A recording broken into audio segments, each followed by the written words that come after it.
ओम श्री वेद पुरुषाय नमः। नमस्कार। क्लास नंबर 558 श्रीमद् भगवद गीता जी शंकराचार्य जी के भाष्य के अनुसार आरंभ किया जाता है। ओम श्री सीता रामचंद्राभ्याम नमः। नमो गुरुभ्यः। ओम अथ काल देवताः श्री विक्रमी संवत् 2082 श्रावण कृष्ण पक्षः तृतीया रविवारः श्रवण नक्षत्रम् उत्तरायणं ग्रीष्म ऋतुः। ओम तत्सत् श्री शंकराचार्याय गुरवे नमः। लभन्ते ब्रह्म निर्वाणं ऋषयः क्षीणकल्मषाः छिन्नद्वैधायतात्मानः सर्वभूतहिते रताः। अध्याय नंबर 5 और श्लोक नंबर 25 और पुस्तक है Gita Press Gorakhpur book number 10 Shankaracharya ji के भाष्य वाली पुस्तक। अच्छा जी, तो सबसे पहले हमको श्लोक करने से पहले पीछे के श्लोक के साथ उसका संबंध देखना चाहिए। तो क्या चल रहा है? हमारा ब्रह्मज्ञानी किस प्रकार उनकी दृष्टि है ये बताया जा रहा है। और पिछले श्लोक में 3 इतने सुंदर शब्द कहे गए, तो वो क्या हैं? अंतः सुखम, अंतः सुखः, अंतरारामः तथा अंतर्ज्योतिः एव। अच्छा, अब कल हमने ये निश्चय किया था कि हम पॉइंट्स अपनी सारी कक्षा को बिंदुओं में विभाजित करेंगे और बार बार याद रखेंगे कि पहला बिंदु क्या था, दूसरा बिंदु क्या था। इस प्रकार बिंदुओं की विचार माला बनाएंगे जिससे हमारी कॉम्प्रिहेंशन, ग्रहण शक्ति बढ़ेगी। तो अभी हमने किससे आरंभ किया है? पहला बिंदु क्या है कि नए श्लोक को पिछले श्लोक से जोड़ो। और पिछले श्लोक में 3 शब्द बोले गए थे। अंतः सुखम। अब इससे हमें पता चलता है कि ये भगवद गीता जी कैसे कार्य कर रही हैं। अगर ये प्रश्न पूछा जाए कि देखिए, हम तो कभी कभी आपकी भगवद गीता सुनते हैं, बोर हो जाते हैं, फिर हम दूसरा वीडियो देखने लगते हैं, फिर तीसरा देखने लगते हैं, जहाँ जहाँ मज़ा आता है वो हम कर लेते हैं। यहाँ पर भी हम देखते हैं कि जो लोग इस वीडियो को सब्सक्राइब करते हैं 1000 से ऊपर हो गए हैं, लेकिन देखने वाले, रोज़ सुनने वाले 10-12 ही होते हैं जो रोज़ सुनते हैं। हर रोज़ 5-10 नए आ जाते हैं और फिर वो सब 2-4 उसमें सब्सक्राइब भी कर लेते हैं, लेकिन वो रेगुलर नहीं होते। क्यों ऐसा होता है? हमें तो यही समझ में आता है कि उनके पास बहुत काम है, उनके जीवन में अनेक चीज़ें हैं जिनके ऊपर वो लगे हुए हैं और बीच बीच में उनको कहीं ये मिल जाता है, इसको देख लेते हैं, अच्छा लगता है, लेकिन उसको वो कंटिन्यू नहीं करते, परस्यू नहीं करते, उसके पीछे नहीं पड़ते। तो क्यों नहीं पड़ते? तो देखिए, हमारा इस समय बिंदु क्या चल रहा है, याद रखना है कि हम क्यों अंतः सुखम नहीं बनते।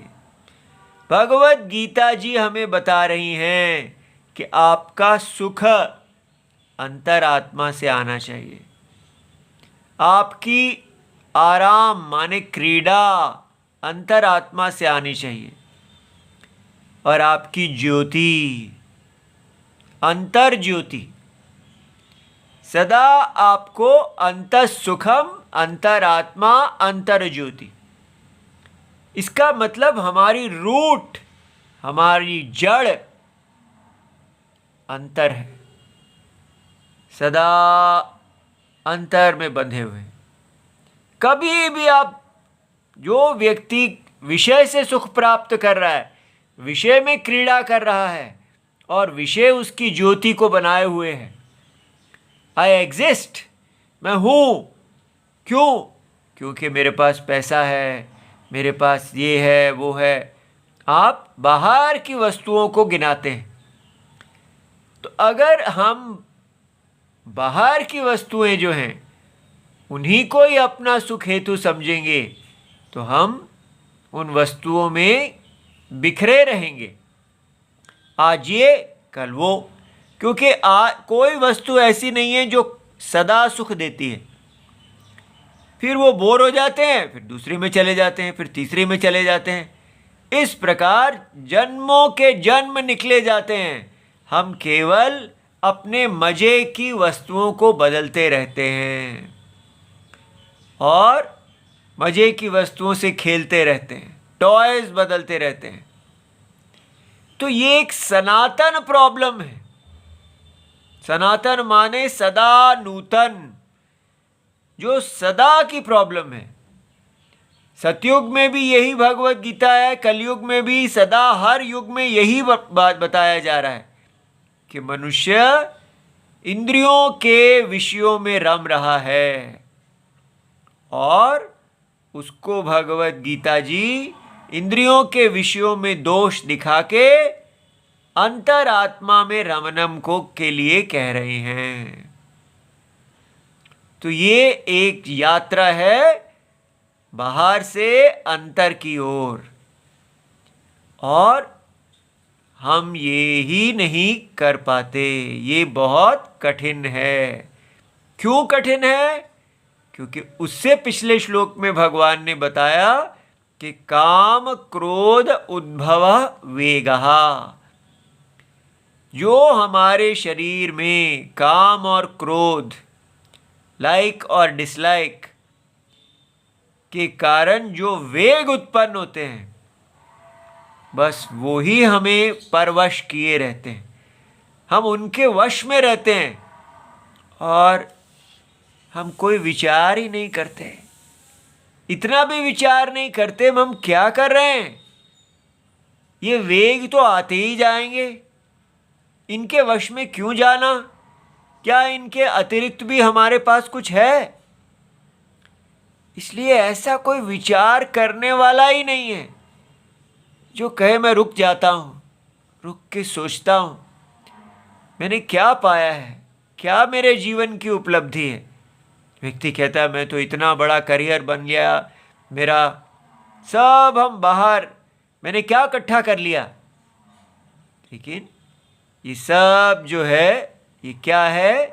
केवल मेरे लिए सुख हेतु, मेरे लिए क्रीड़ा हेतु, मेरे जीवन को चलाने वाला, और मैं सदा उस पर डिपेंडेंट ही रहता हूँ। कोई भी प्रोग्रेस नहीं है, बस मेरे को एक झूठा सांत्वना मिलता रहता है कि मेरे पास ये इतना कुछ है, इतना कुछ है, और सारे के सारे भिखारी, किसी के पास भी कुछ नहीं है। आप अपने शरीर तक को संभाल नहीं पाते हैं और उस शरीर के साथ संबंध रखने वाली अनंत चीज़ों को हम जीवन भर परस्यू कर रहे हैं। मेरा करियर, मेरे मित्र, मेरा लाइफ साइकिल इत्यादि, ये सब झूठ। क्यों आप ऐसा बोलते हैं? हमको तो कोई झूठ नहीं लगता है। इसलिए नहीं लगता है क्योंकि आप विचार नहीं करते हैं। विचार करेंगे तो समझ में आएगा कि किस चीज़ में हम अपने आप को ऑक्यूपाई कर रहे हैं, अपने आप को किस चीज़ में लगा रहे हैं। केवल सुख हेतु, क्रीड़ा हेतु, जीवन हेतु। और भगवान क्या चाहते हैं? अगर आप अपना सुख बाहर ढूंढ रहे हैं, क्रीड़ा बाहर ढूंढ रहे हैं, जीवन का सुरक्षा बाहर ढूंढ रहे हैं, तो आप कभी भी धर्म पर नहीं चल पाएंगे। एक अंदर का धर्म है।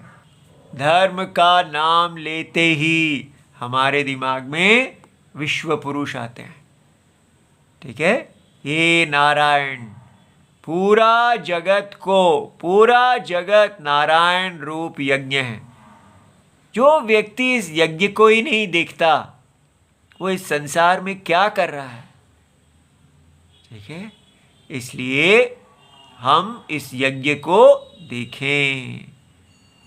तो आप देख रहे हैं कि ये भगवत गीता जी, ये शास्त्र कैसे पढ़ाया जाता है। बार बार हर रोज हमको बाह्य इंद्रियों से खींच के अंतर यज्ञ में ले जाया जाता है। और तो क्या आप इस तरह ये काम करते करते बोर नहीं हो जाते? इसमें क्यों बोरिंग नहीं होता? क्योंकि अंतरात्मा की आज्ञा सुख देने वाली है। अंतरात्मा से प्रेम सुख देने वाला है। बोरिंग उसमें होता है जब आप एक ही बाहर के विषय, इंद्रियों के विषय को में बोर हो जाते हैं। लेकिन आत्मा से आप बोर नहीं होते। आत्मा आपका स्वरूप है। ठीक है, इसलिए आत्मा की जो आज्ञा है, भगवान का ये जो यज्ञ स्वरूप है, इस यज्ञ को, इसमें अपनी आहुति डालना। चाहे शरीर रोएगा, मन रोएगा, मुझे नहीं करना, मुझे नहीं करना, लेकिन आपको आत्मा की सुननी है, शरीर की नहीं सुननी है। शरीर बोर होगा, मन बोर होगा, लेकिन उसके अंदर जो आत्मा है वो कहेगा, ओ भाई तुमको बोर होना है, हो जाओ, हम आपके दास नहीं हैं। शरीर जी महाराज, हम आपके दास नहीं हैं, हम तो अंतरात्मा के दास हैं। ठीक है, और वो दास्य सारे दास्यों से मुक्ति देने वाला प्रेम दास्यम है। ठीक है, इसलिए अंतर सुखा। तो कौन अंतर सुखी होता है? जो सदा यज्ञ परायण है, अपने धर्म में परायण है। आजकल किसी को भगवत गीता पढ़ाओ भी तो वो यही कहता है कि आपकी भगवत गीता मुझे अच्छा बिजनेस करने में हेल्प कर रही है, मुझे अच्छा क्रिकेटर बनने में हेल्प कर रही है, मुझे अच्छा करियर बनाने में हेल्प कर रही है। ये भगवत गीता का काम नहीं है। भगवत गीता का काम है आपको यज्ञ में लाना, वापस घर वापसी कराना। अर्जुन जो हैं वो यज्ञ से दूर जा रहे थे। भगवत गीता उनको अपने यज्ञ में, अपने क्षत्रिय धर्म में वापस लाई। इसलिए ये देखिए, जो जब हम पहले अपने यज्ञ को धारण करते हैं, आजकल बिना यज्ञ को धारण किए ही अंतर सुख की बात की जा रही है कि भाई आप अंतर, बस मेरे को तो अंदर से ही सुख मिलता है। कि अंदर से सुख कैसे मिलेगा? जब आप यज्ञ परायण होंगे। कर्म योग को बाईपास मत कीजिए। कर्म योग जो है आपका वर्ण आश्रम धर्म, और अगर वो नहीं मिलता तो सीधा ही भगवान के साथ जुड़िए। भगवान, मैं तो अपने वर्ण आश्रम धर्म से गिर गया हूँ, पतित हो गया हूँ, मुझे बताइए, मुझे आपका दास होना है, बाजार दास नहीं होना। आप जो कार्य देंगे मैं वो करूँगा, आपकी दी हुई सैलरी में खाऊंगा, उसी पे जीऊँगा, किसी और के आगे मैं दो भी नहीं हिलाऊंगा, जहाँ आप कहोगे वहाँ नमस्कार करूँगा। इस प्रकार पूरी तरह अंतरात्मा का दास्यम कर्म योग है ये। ऐसा करने पर चित्त जो है वो शुद्ध होता है, और शुद्ध होके आप काल धीरे धीरे अंतर सुखम अंतरारामः अंतर ज्योति। जब व्यक्ति अंतर ज्योति में स्थित है, उसको पता है कि ये ज्योति कभी भी लुप्त होने वाली नहीं है, वो सदा रहने वाला है। इसलिए उसको जीवन के चले जाने का कोई भय नहीं है। तो ये पहला पॉइंट आपको समझ में आया कि पहले हमने क्या डिस्कस किया, हमने किस पे विचार किया। हमने देखा कि ये भगवत गीता की पढ़ाई, शास्त्र की विद्या कैसी है। ये स्कूल कॉलेज जैसी विद्या नहीं है जिसमें नए नए चैप्टर आते रहते हैं, नई नई बातें बताई जाती हैं। यहाँ सारा कुछ जो कुछ कहा जाएगा उसमें एक ही प्रॉब्लम होगी, इंद्रियों के विषयों में आप रम रहे हैं और आपको इंद्रियों के विषयों से हटा के यज्ञ में लाया जाएगा और धीरे धीरे आप यज्ञ के लिए भगवान से प्रेम में जिएंगे और उसके फल से आप ज्ञान आपका उत्पन्न हो जाएगा। बस और कुछ है ही नहीं। इसलिए यही बात भगवान अनेक श्लोकों में कह रहे हैं। तो अगर ऐसी बात है तो आपकी भगवत गीता जो आप कह रहे हैं ये तो राम जी की वाणी है, इसमें क्या खास बात है?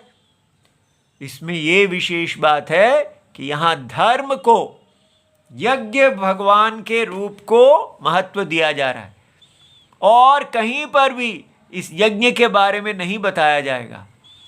वहाँ सीधा ही कहा जाएगा आप भगवान की भक्ति करो और उस भक्ति से आप मुक्त हो जाएंगे। वेदांत वाले कहेंगे आप ज्ञान को जान लो, उससे आप मुक्त हो जाएंगे। लेकिन कहीं पर भी ये नहीं कहा जाएगा कि वर्ण आश्रम धर्म है और आपको माता पिता और गुरु, तीन गुरु जो हैं वो ही धर्म की रक्षक हैं। हमारे माता पिता को धर्म की शिक्षा देनी आरंभ करनी चाहिए। उन्होंने जो अपना गुरु का काम छोड़ दिया है, परिवारों ने जो अपना गुरु का कार्य छोड़ दिया है, इसी से सनातन धर्म का ह्रास हुआ है। ठीक है, ये बात इस भगवत गीता की श्रेष्ठ है। इस भगवत गीता में सबसे महत्वपूर्ण चीज है भगवान की आज्ञा पालन करना।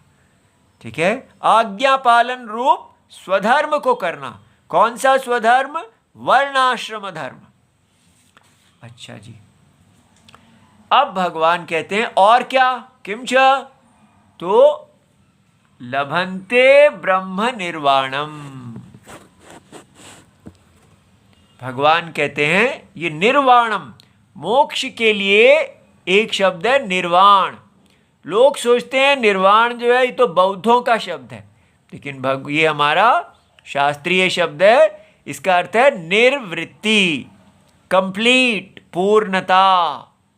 ठीक है, तो लभन्ते ब्रह्म निर्वाणम, मोक्षम। ब्रह्म निर्वाण माने मोक्ष, मोक्ष को प्राप्त हो जाते हैं।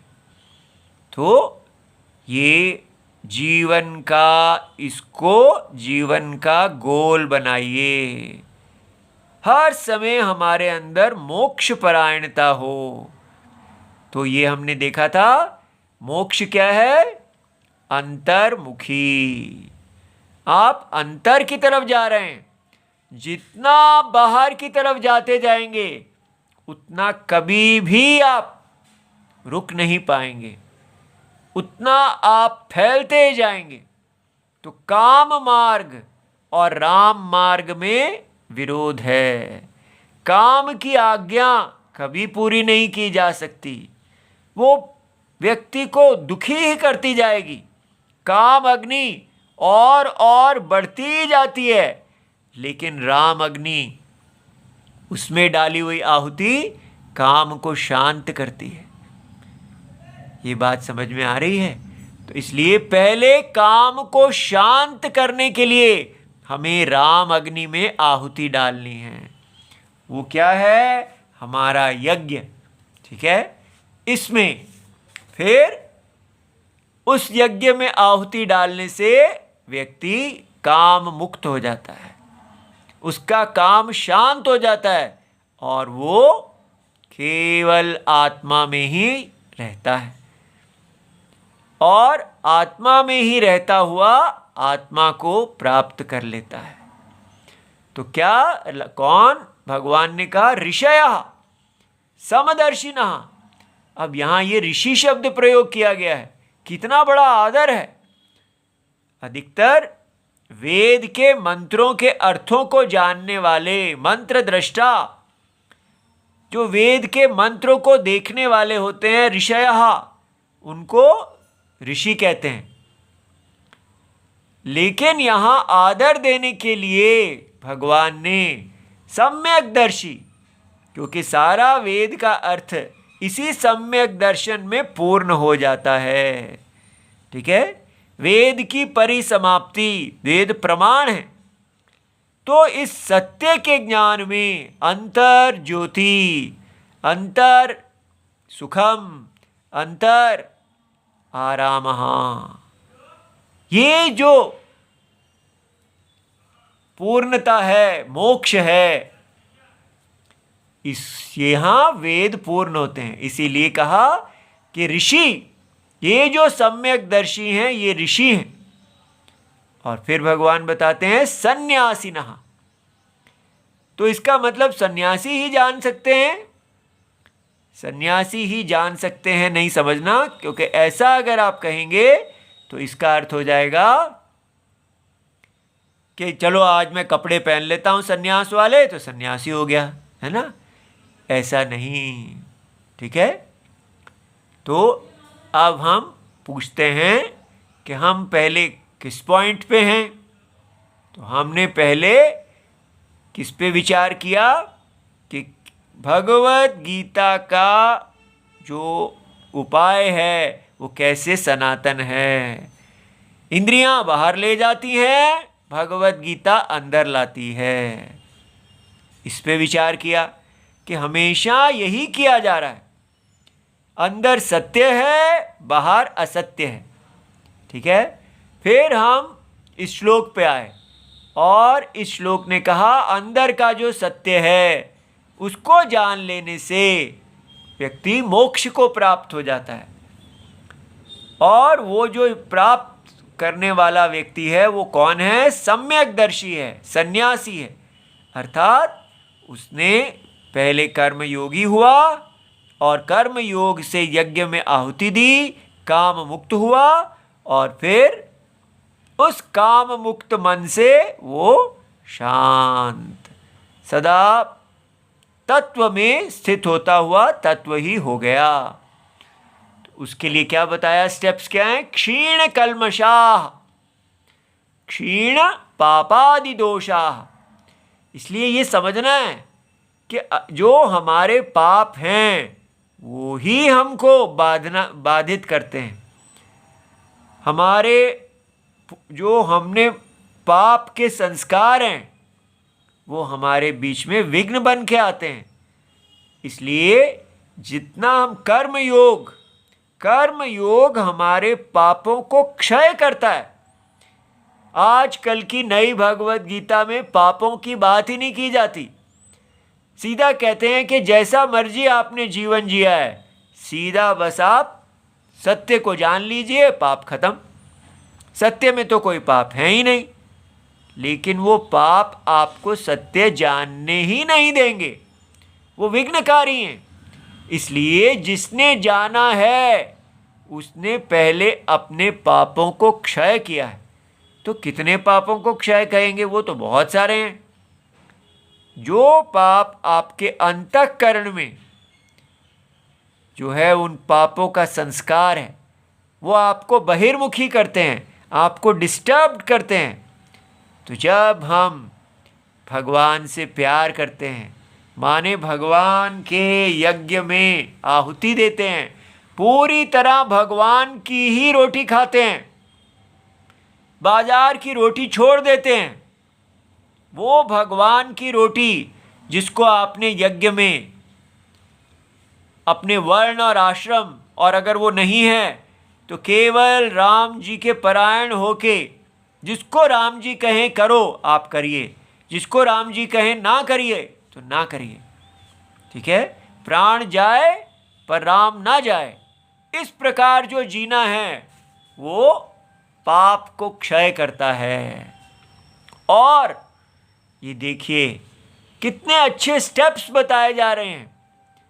छिन्न द्वैधा, द्विधा माने दो, तो भगवान उसका अर्थ देते हैं छिन्न संशया।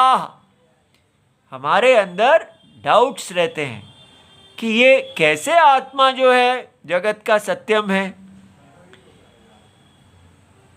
अगर अनेक प्रश्न आते हैं, ईश्वर कौन है, जीव कौन है, कहाँ है ईश्वर, ठीक है, ये आत्मा कैसे ईश्वर है, अगर ईश्वर है तो मैं सब कुछ जानता क्यों नहीं हूँ, ठीक है, मेरे से ईश्वर भिन्न है या अभिन्न है, कोई कहता है भिन्न है, कोई कहता है अभिन्न है, ये अभिन्नत्वम क्या होता है, कितने क्वेश्चंस हैं। धर्म क्या है, क्या सीता जी और राम जी का धर्म अभी भी वैलिड है, क्या अभी भी वो प्रासंगिक है। आजकल तो हमको फेमिनिज्म से चलना चाहिए, बराबरीवाद चल रहा है, वहाँ तो बराबरी नहीं है, उसको बदलना चाहिए। इस प्रकार इतने संशय हैं, लेकिन लोग अपने संशय को दूर नहीं करते। लोग क्या करते हैं, बस गुरु पूर्णिमा पे गुरु जी के पास जाते हैं और उनको गुरु दक्षिणा दे देते हैं, गुरु दक्षिणा देते हैं और गुरु जी उनको प्रसाद देते हैं, आशीर्वाद देते हैं।